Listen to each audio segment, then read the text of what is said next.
Comics. It's Joe with Black Box Silver and Bronze, and I am back with a haul video. Let's check it out.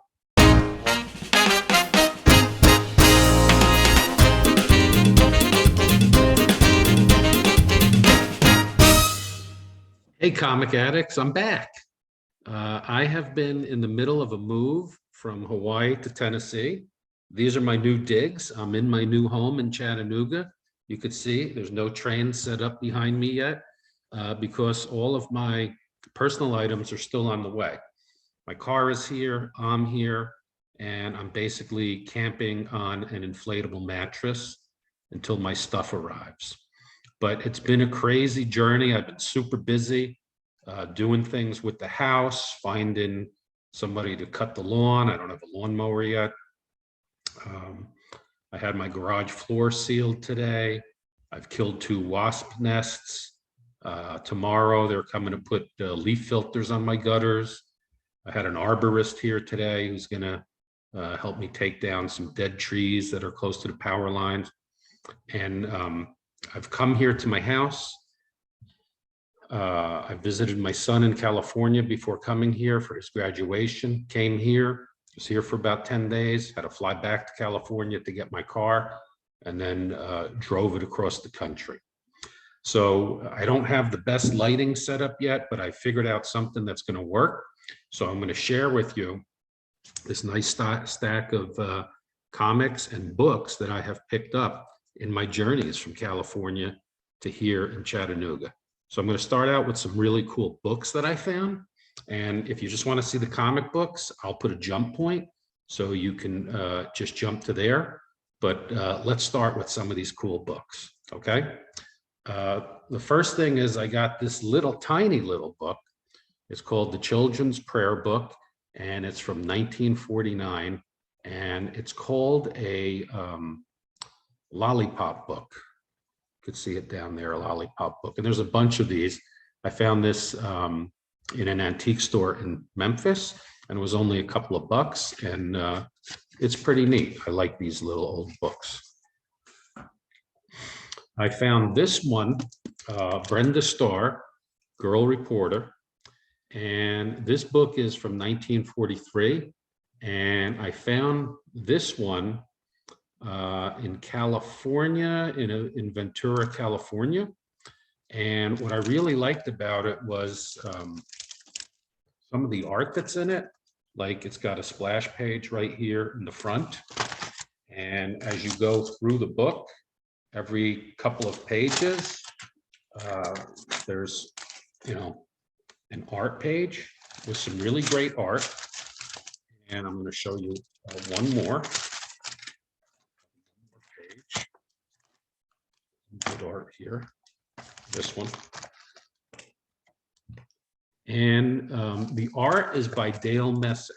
And Dale Messick is the artist who created the Brenda Starr newspaper cartoons.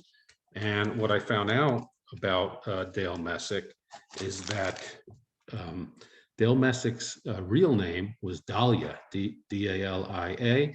And she used a pseudonym, if I said that correctly, a male name to write and draw the cartoon.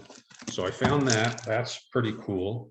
I found this Dick Tracy Better Little book from 1945 here in Chattanooga, in a part of Chattanooga called East Ridge, where there's there's like an antique market. There's like maybe 5 or 6 antique stores altogether. And I learned something interesting about this because this is not a Big Little book, it's a Better Little book. And I always thought that Better Little books were a competitor of Big Little books, but it turns out it's by the same company. It's by Whitman Publishing Company, both Better Little books and Big Little books. So just 2 different brands from the same company. At the same antique mall, I found these 2 books from 1941, which I really love. I found The Star-Spangled Banner, a picture book for children. This is from 1941. It's got all the verses of it in here. And then when you get towards the, and it's got nice artwork as well.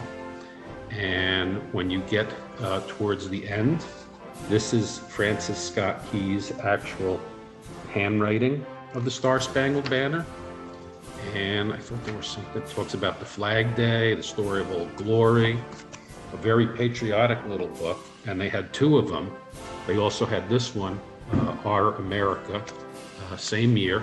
And it says here in the front cover, Little Stories for Young Patriots. And it's just all kind of patriotic stories in here. I think there's a story about Betsy Ross and the steamboat, Abraham Lincoln, 4th of July. And I was thinking, like, why cannot we have books like this for our kids nowadays? They're fantastic.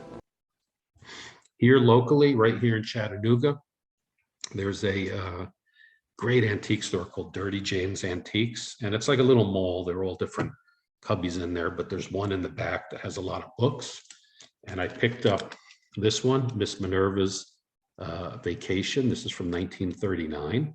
And it's a series of about 7 or so books. I just grabbed the one. It doesn't have artwork in it. Or, no, I'm wrong, it does, just not as much. And so it looks like it's going to be a fun book to read. And at the same place, I got this one, which is going to be my little coffee table book, which is Tennessee. And so this one's from 1952. It's a picture book of Tennessee, and it's really great. It tells you what the state flower is. It tells you famous people, the different major cities in Tennessee, the products that are important from Tennessee. It talks about the presidents that are born in Tennessee, Davy Crockett. So I thought that was great. So I could bone up on my new state. And I was really psyched to find that one. And it was only $2.95. Same place, I found this. This is Sherlock Holmes' book from 1963. And basically, it takes these stories. I meet Sherlock Holmes, The Adventure of the Speckled Band, The Naval Treaty, Case of Identity, The Adventures of the Blue Carbuncle, The Red-Headed League, and The Final Problem. And it kind of simplifies it for children, and it's got some great art in it. And I am a huge Sherlock Holmes fan. I've read most of these actual full-on stories over the years, and I was really excited to find this. I think that's kind of cute. All right, so here's the jump point for the comics. So those were the books I found, and now I'm going to show you some of the great comics that I found. So while I was in California, visiting my sister, waiting for my car to be ready. My car was, I had to be here last night on the 30th. Today is the 1st of July, because I had 2 appointments for today. And I had my son's car being delivered today, and I had the garage flooring guys coming today. So I was originally supposed to pick up my car on the 21st, and then they're like, nope, it's not going to be ready till the 23rd. So I flew out to California, and I got there on the 22nd, and I stayed with my sister, who's in Camarillo, and I was just going to be there for a day, and then she was going to take me to get my car on the 23rd, which I think was a Thursday. And then they're like, no, it's going to be ready on the 24th. That was a Friday. So I get up on the 24th, and they're like, nope. I called them, and the port's congested. We can't put your car out until other people take theirs. So probably the earliest it's going to be is next Tuesday, the 27th. So I started thinking, like, man, I am going to have to fly across the country. I wanted to have a nice leisurely drive, visit friends, see things, see some tourist sites, and just enjoy my journey across the country. But I had to be here by the 30th. So as each day passed, it was getting tighter and tighter. So on Monday, the 23rd, I got the call that the car would be ready at 1. So my sister took me down there, and I picked it up. We said goodbye, and I just boogied across country. But there's a story coming, which is very neat, which resulted in this timeline instead of my other timeline. So while I was visiting my sister in Camarillo, there's a great comic store there. The owner's named Michael. I've mentioned it before, Sterling Silver Comics. And whenever I'm visiting my sister, I go in there and he's got boxes on the counter, which is his new arrivals. I look through there and I ask him, you got anything else? So I had just been there like 10 days earlier because I also visited him when I was on the way up for my son's graduation. So he's like, no, I don't really have anything new. But while I was there, he bought a stack of comics from a woman that came in. So I asked him, can I look through, after she left, I said, can I look through that? And if I see anything, you could price it out. And so he's like, yeah, go ahead. So I got first dibs on the stack and I found an issue of Bunny. This is Bunny number 12. And this is kind of like, it's a Harvey Giant. And it's kind of their version of like, you know, Betty and Veronica, Archie girls. And they're really cute comics. And I don't see them that much. So I was able to snag this one for like $3.50. I think he gave me 10% off on it. So almost close to $3. But then this was the big one that I couldn't believe was in there. This is Josie and the Pussycats, number 45. And what's famous about this? Is it the pool scene? No. This is the first issue of Josie and the Pussycats. This is when the title changes from Josie, or She's Josie, to Josie and the Pussycats. It's the first appearance of Veronica. It's the first appearance of the band. It's the first appearance of the costumes. So this is a pretty big Archie cake. And I've been looking for this for a while and I never see it. I see it online. It goes for several $100s usually. This is low grade. It's got some issues up here. It's a little dirty, but for me, it's fine. And once I slap that in a Mylar, it's going to be beautiful. And it was only $20. So I was stoked to get that one. So that's what I got from Sterling Silver. While I was up at my son's graduation, I was up there for a couple of days and he was, his mom was there. He was doing stuff with his mom. We're divorced. So sometimes we weren't together. He had like a project due. So I had some free time. So I went up to Paso Robles to see my friend Tom from when we were in the Navy. We flew helicopters together. He and his wife live up there. So I visited him for lunch and saw her. And then I still had some time to kill before I got together with my son. So I had an antique store and I found this. This is the 1975 Radio Shack science fair story of electronics. And it was only $3. It's a little bit worn down here, but I usually don't see these older ones. There's some newer ones. This is like a newsprint cover. And as you get newer with them, they have the gloss cover and they're more cartoony. But this is one of the, I don't know exactly what year it started. This might be the first year, maybe it's the second or third, but this is one of the early ones that they came out with. And Roger told me that there's a variant to this that has some black lettering. So I have to keep my eye out for that. But I was really happy to find that one. And other than that, it was like, it's the typical kind of comics you find at an antique store. It's like 90s junk. But this one was in there. Then here in Chattanooga at Dirty Jane's Antiques, I found a comic that I have been looking for. It's the Desert Storm Journal. This is Apple Comics, and they do all these realistic war comics. I found out that there's two versions of this. This one has General Schwarzkopf, and I'm pretty sure the other one up here has Saddam Hussein. So I'll have to keep my eye out for that one. I was not in Desert Storm. I got to my squadron at a flight school when it started, and I was too junior to go. And everyone wants to go. Everyone wants to be part of it if you're, you train to do it. So I did not get to go there for Desert Storm, but I did deploy right after and went there for Operation Southern Watch. Okay, these next two comics, where did I get these? I got these down in Eastridge at one of the antique stores down in Eastridge.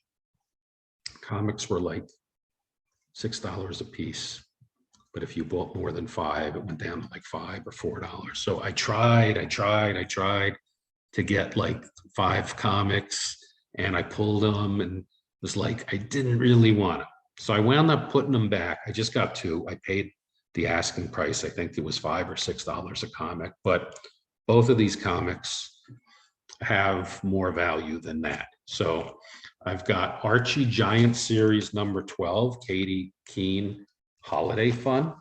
And this one is in pretty decent shape. And I got it for $6. I think this is about a $30 or $40 book. It's complete. I mean, Katie Keene always has like pinups in it and little dolls you could cut out. And this one, they're all in there. So it's a square bound. And I couldn't believe, like, here it is. Here's some of the pinups I was talking about.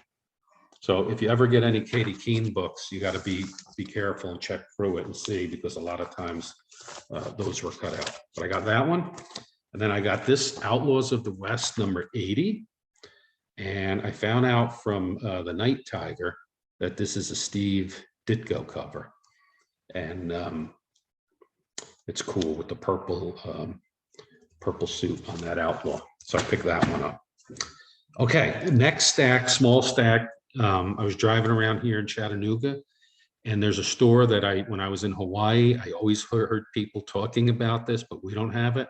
It's called Second and Charles. So some of you know about it. It's like a used bookstore. They also have comics. So I dug through the comics, and I didn't find anything exceptional, but I found a bunch of comics for $1 that I figured, why not? Here's Tales from the Anniverse number 5. I thought that looked kind of interesting. It's an anthropomorphic animal story. And this was the first one I grabbed down. I said, oh, that looks interesting. And then I kept digging. I found another issue, which looks pretty good, number 4. And it tells you who the characters are down there: Mischievous, Retro Ram, and JB Space. Those were $1 a piece. This was an 80s comic, Amazing Comics, Demon Mask. Thought this was a cool cover. Look at that guy's face. It's very creepy. Plus the giant spider web. That's always a cool thing. The interiors are in black and white. I paged through it. Looks different, interesting. And then I found this one, It's Science with Dr. Radium. And I found this issue number 6, which I thought it was really cool because he becomes a giant. And then I was digging around, I found 2 more issues. So I got issue number 2 and issue number 1. These are all $1 a piece. I think I got 5 or 10% off. I signed up for some text thing or something. And so it was a little less than that. And then the best ones, I got these for $2 a piece, but they were definitely worth it. This is Journey into Mystery, number 3, some Bronze Age horror in nice shape. I couldn't believe it was only $2. That was the steal there, as well as issue number 7. So I got 2 20-cent Marvel copies for $2 a piece. Stoked to find those. All right, this one I found when I was in California, and I had those extra days waiting for my car. My son, who had graduated from Cal Poly San Luis Obispo, was down in San Diego for his internship, his summer internship at a construction engineering firm. So I had some time to kill, so I took a day and I drove down there And after we got off work, we went out to dinner, had a couple of drinks, spent a couple of hours together, which was fantastic. But the next morning, I hit this antique store before I left. It's called Consignment something or other. It's this giant warehouse full of antiques. And I could not believe this that I found there. I have been looking for this for a while. There are 3 Treasury comics, the large ones, that I want in my collection. The Bicentennial Jack Kirby Captain America, the Superman versus Muhammad Ali, and Superman versus Spider-Man. Those are the 3 I want. I had 2 of them. There was one I couldn't find because every time I see it, it's super expensive. It's $100, $200. I found it at this antique store. I could not believe it. Superman versus the Amazing Spider-Man, the Treasury edition, $18. I couldn't believe it. I pulled it off the rack. He had about 10 or 15 treasuries. This was the only one that I needed. This is the only one he had that I wanted. And when I saw that price, $18, I could not believe it. It's in great shape. It's dirty. It can use a dry cleaning. All this white could use a dry cleaning. This was dog-eared, and about 10 pages were dog-eared. So I fixed those. I flattened them out. And the back cover is very dirty. That needs a big cleaning, but you don't even see the back cover. So this is like one of the best pickups from my trip. I was so happy to find that. Okay. After leaving there and heading back up to see my sister, I hit a store called Southern California Comics. This is in San Diego, and this store is fantastic. It's so awesome. It's got tons of wall books. It's got glass cabinets full of comic books. It's got big little books. It's got pulp magazines. It's got like everything that you would want, and some really key issues in there. But I didn't get anything off the wall. For me, the most fun, they had boxes and boxes to dig through. So many, I didn't have enough time, but they had about 10 or 12 boxes of Golden Age comics. And most of the times when I go to comic stores, if they have Golden Age comics, they're very few and they're up on the wall. This one has boxes that you can dig through with lower priced ones from $12 to $60 to $100, but not the $1,000, EC horror, those types of things. They have that too. They have plenty of that, but they had stuff that you could actually just dig through and find. So I got a nice stack of books out of there. I got this Marvel Family number 80, 10-cent comic. Look at that. Look at that Space Ghost. Crazy. Down here, the war going on. What does it say there? The Red Brain, the Great Red Brain. This is a giant red brain. I'll throw a picture in of it. It's a giant red brain in the tube.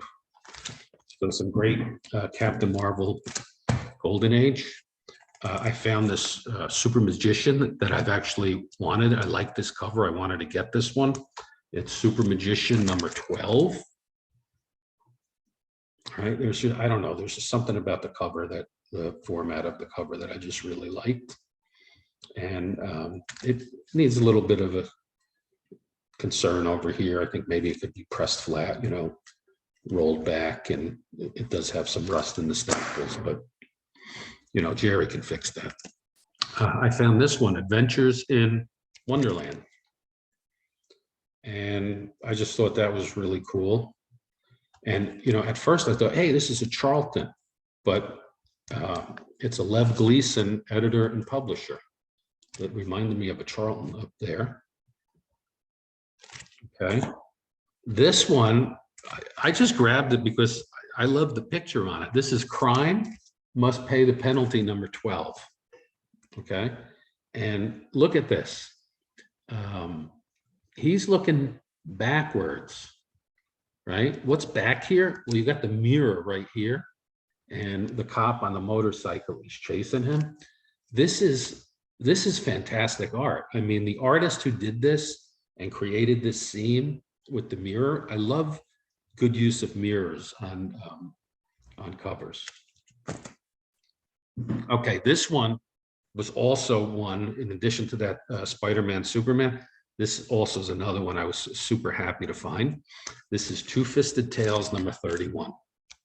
And the reason I was really happy to find this one is because it's a Civil War issue. And I have been looking for this one. I've come across two copies prior to this. One of them was super sun faded and the colors were horrible. And the other had like a huge tear right here. And I really wanted the whole cover. So I found this one. It's in nice shape. The price was good. It's a Civil War issue. There's a second Two-Fisted Tales Civil War issue, issue number 35, which I'm still looking for. And there is a Frontline Combat issue number 9, Civil War issue, which I have. And I'm not trying to get the full run of Two-Fisted Tales. I just wanted to get the Civil War issues. This one, I think, is about the Monitor and the Merrimack, the ironclads. So I was really stoked to find this one.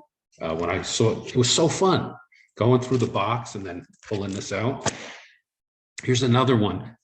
I wasn't looking for this one, but when I came across this one, this is Underworld Crime number 5. And it's just an amazing piece of art. I love the composition, what's going on here. I love the colors. You got some choking down here. This guy's dropping a gun. I don't know why. I don't see a noose. It looks almost like he's hanging. The cops are bursting in, firing. But the colors, the yellows, the reds, the purples, this is amazing. It's in great condition. It's like an FVF. And look at these stories. Loaded Dice, The Game Butchers, and River of Blood. I asked Alan, Comic Collector Geek, is this in Sodi? He said, no, it's not. I thought with like stories like that and the images that were going on here, that were them would not have liked that one. I found this one, Fighting U.S. Navy Frogmen, Fighting Undersea Commandos number 3. I have 2 other issues, and I've been looking for the rest of them for a while. They have some great covers where they're fighting the, looks like the North Korean commies. Nice reds, nice yellows, nice greens. And I found a run of promo comics. I just grabbed one. It's Kirby's Shoes Comics. And I grabbed this one because of the fishbowl helmet, the sci-fi theme on it. And when I started looking, doing some research on it, I had a hard time finding any information on it. I finally did, but it seems like this one might not be as common as the rest of them. But it's really cool. And I think maybe there's like 7, 8, 9, 10 of these, and they had quite a few of them. So if you're looking for them, SoCal Comics. And the last one that I'm going to show you from SoCal Comics is this one. It's Thrilling Comics number 49. And I was really happy also to find this one. That is an Alex Schoenberg cover. And I've wanted to get a nice Alex Schoenberg World War II cover. I have the Invaders cover that he did, Invaders Annual, I think it was. I have a couple of copies of that. I love it. But I really wanted to get one of these old-timey ones, and they're usually so expensive. But this has tape along the spine. It's got some pieces missing here and down here. So it didn't cost as much. And it's got some crazy characters on there, which would not stand the test of time today. But I was really happy to get that Thrilling Comics. Now, this is the story that I promised you. I had more comics from SoCal Comics. I had a Candy, Captain Marvel Adventures, 2 of them. Some other ones I can't remember, but I'll try to throw up some pictures here because I have some pictures I posted on Instagram. I'll try to post the ones that I had. Now, why do I not have them anymore?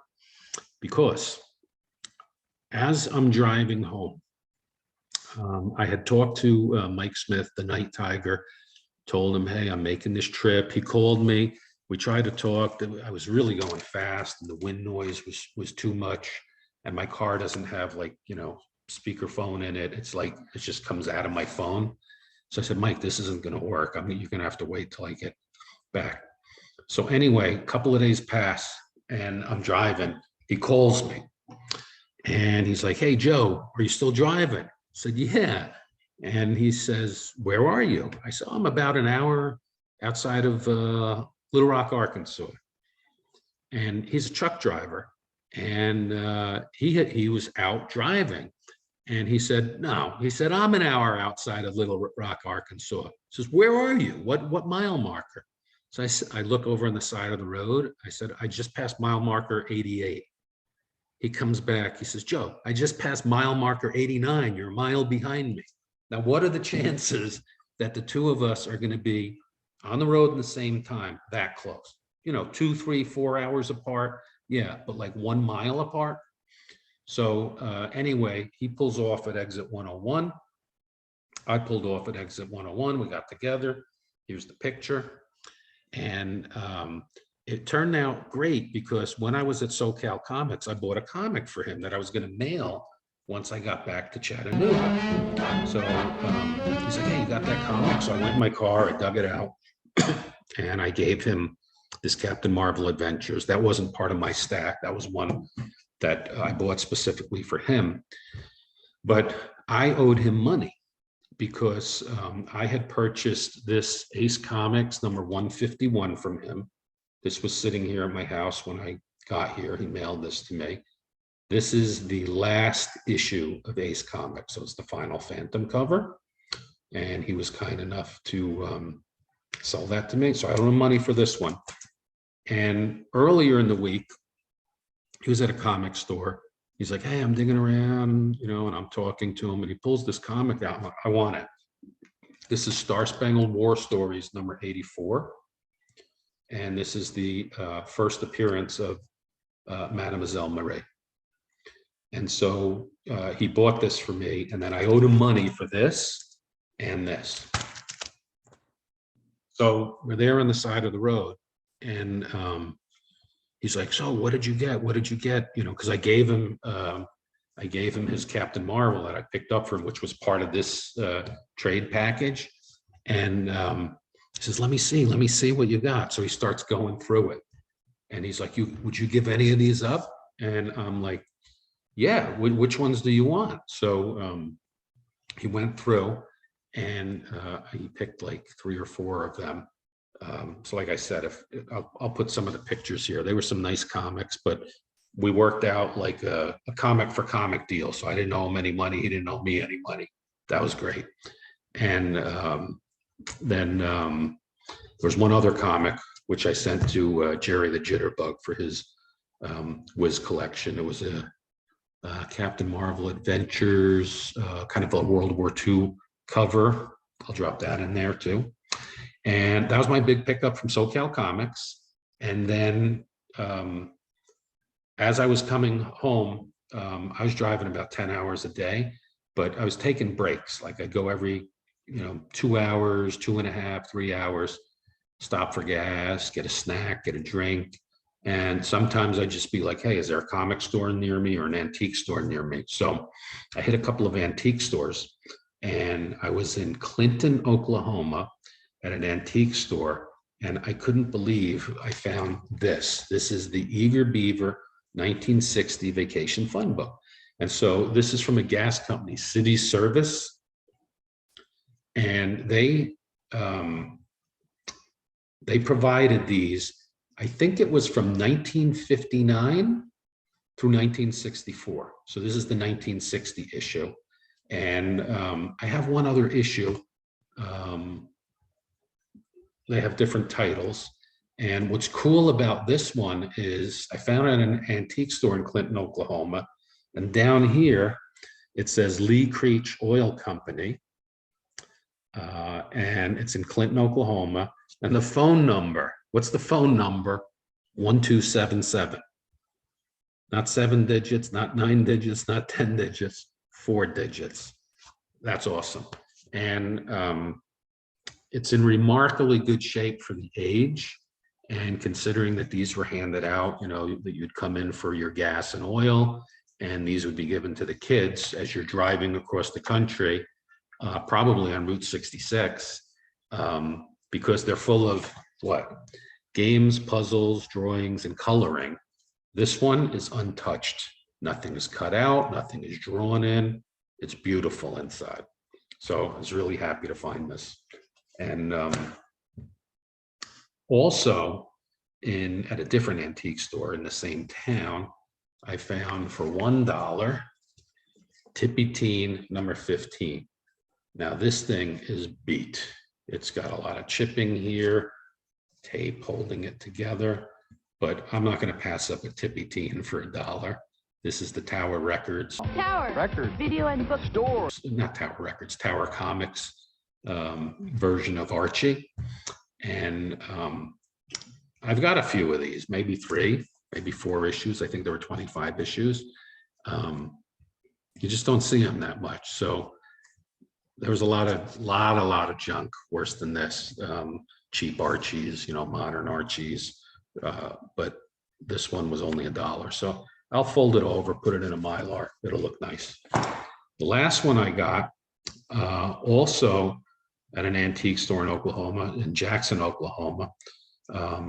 Nice antique store. And this one room had a box comics, any comic, $2, mostly modern 90s stuff. There were a couple of older Silver Age stuff. And I found this one, Son of Vulcan, number 50, a Charlton comic. I think this is the last issue or second to last issue of the Son of Vulcan run. It's in very nice shape, and it's got some crazy stuff going on the cover. It's got a fire breathing, what looks like a metal kind of Trojan horse there. This guy in the back, he looks almost like vampire-ish. And then of course you got, you know, the Son of Vulcan there. And that was it. So Comic Addicts, I'm not fully back. I don't know how this is going to look. The lighting is not fantastic, but hopefully it was good enough for you to enjoy it. And you know, soon I'm going to have my lighting system here. I'll have things set up, and I'll be able to get back in the full swing of things. I have stacks to go through and show you from different pickups. The last stuff I got in Hawaii, some stuff I got in California when I was visiting my son at his graduation, some mail calls I've gotten. I got some great stuff off of eBay. So I'm going to try to put these together, but if it doesn't look good, I don't know if it's worth it. You can let me know in the comments what you think. Thanks for watching, and I'll see you next time. Bye-bye.